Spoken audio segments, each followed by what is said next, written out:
Now viewers will decide to have a look at this Ozito trimmer. We'll have a look what's inside.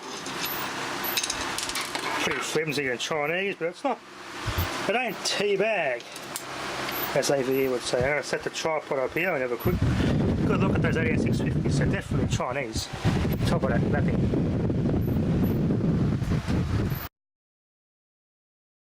Okay, well the device ain't, yeah, not too bad.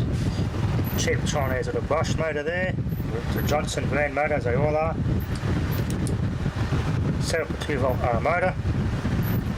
Got your little circuit board here, the controls, which are not even, they're not that well protected from moisture, so I probably could spray paint that with some clear plastic coat that circuit board so I don't get any corrosion from moisture on it. Have a quick look.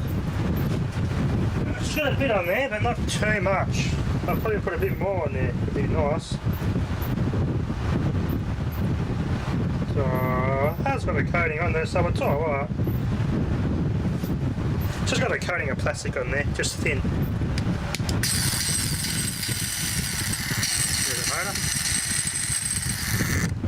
The motor goes here, there's a gear behind there.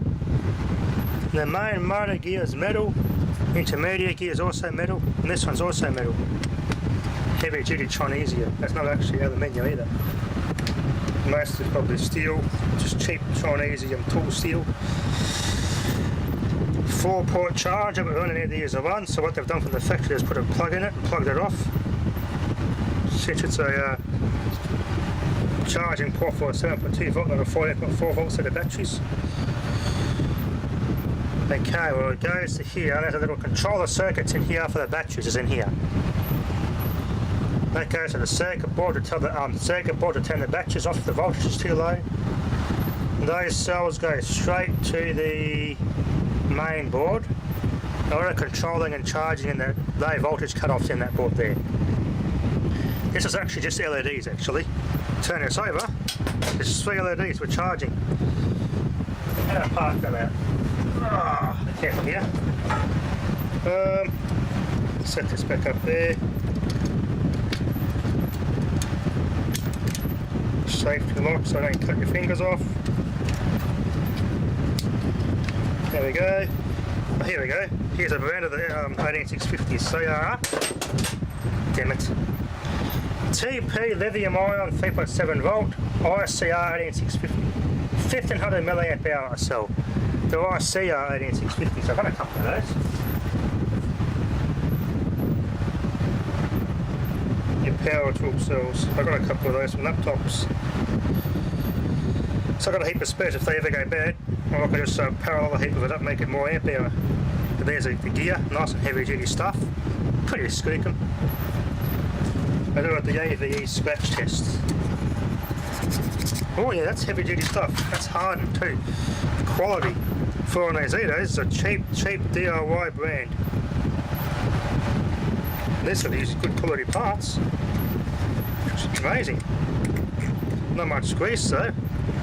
Wouldn't trust that grease. So what I'm going to do, I'm going to just put it back together and I just put some generous amount of fresh grease in that. It's going to get dirty, but keep it maintained, it'll be alright. It rarely ever gets wet inside that bottom bit anyway, the drive part, because I normally wash the attachments before I put this away, because they get a bit dirty.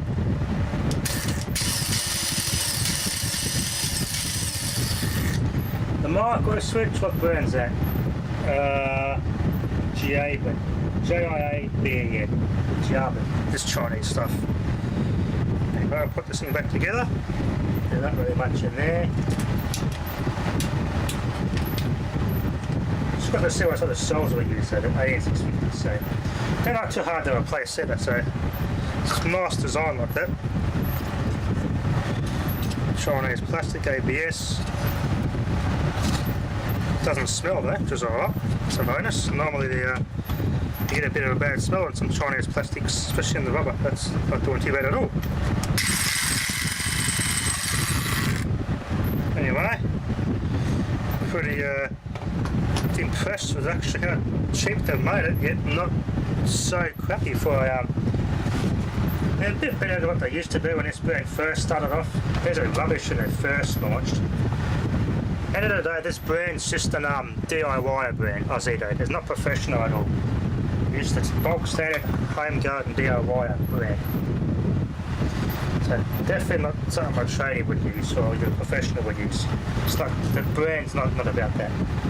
It's just for the cheap DIY backyard, that's all it is. It's about on the borderline from being a kid's tool, you could say. Pretty much what it actually is. Let's put this thing back together. Now, the charger's a bit average. It does work nice, but the plug on the end of it's made of that cheap, flimsy bloody rubber. I've got to kind of wobble it and get it in there. Bit of a nasty design, but once it's in, it's alright. I might have to shave it down with a bit of blade so it fits more snugly, because at the moment it's just too tight. It's hard to plug it in, you've got to go at an angle and everything to plug it in, which I'll show you as soon as I put this together. As you can see there, the first thing you want to take note of when taking these sorts of tools apart is the Chinese secret screws. In this case, behind this shroud. Manufacturers love doing that.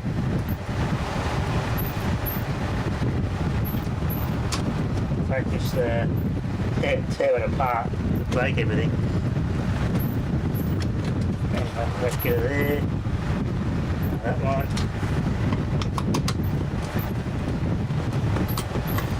Biggest it goes 8mm cutting diameter, nothing bigger than that. Basically, it's just a cam action tool, as I showed Mackie before.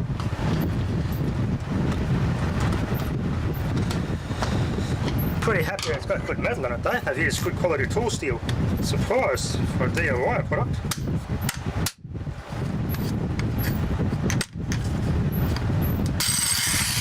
Place that little cam on there.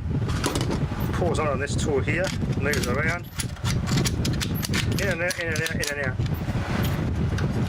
It's actually a machine with a lip so that the ring doesn't come out. It's actually tool steel, which is a big bonus. So to put these on, you have to put that on like that. Sits on.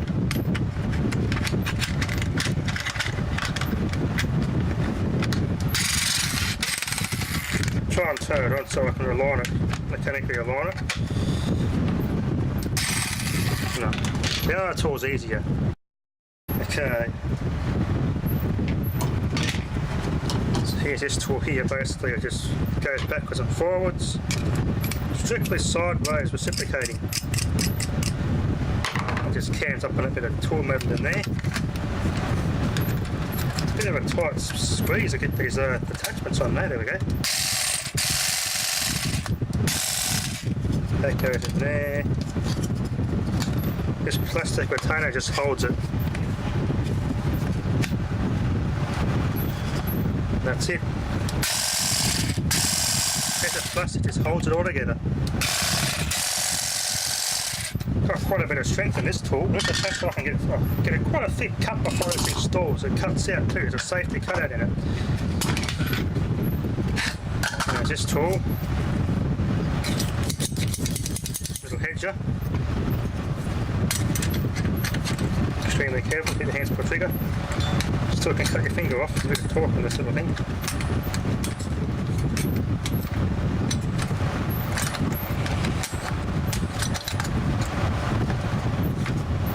Let's see here.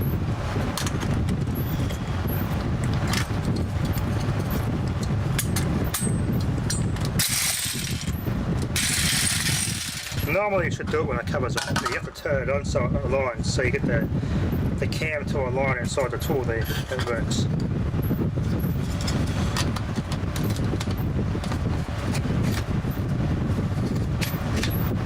There we go.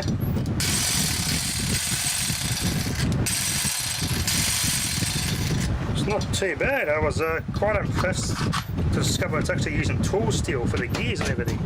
For this brand, I'm very surprised. I was expecting just cheap aluminium or plastic gears, but no. It's actually got a decent set of gears in it. It's very cool stuff. I didn't buy this thing brand new either. I bought it from the tip shop for like $5. Thought, well, I tested it, it all works. I kind of need one just for little things around the garden, so I give it a test, and not bad for the $5 I paid for it. 12 volt DC, 30 milliamp output to charge the lithium-ion cells in there. Basically, the connector it's got this cheap plastic. Try and plug that in. It's a bit of a wobble to get it in there. Very tight squeeze. There we go. It's just the plastic over moulding is a bit expanded because it's so cheaply made, but it does do the job. As soon as I plug it in, there's that LED. See if I'm going to light up. Tell me when it's fully charged. 2 flat, or it's something wrong with an orange LED and a red one for charging and a green one for ready. It's not bad. Anyway, it's a nice little teardown. Surprising, as I said, surprising to discover they've used quality metal gearing in there for such a cheap DIY budget brand. So that's not too bad. Thanks for watching.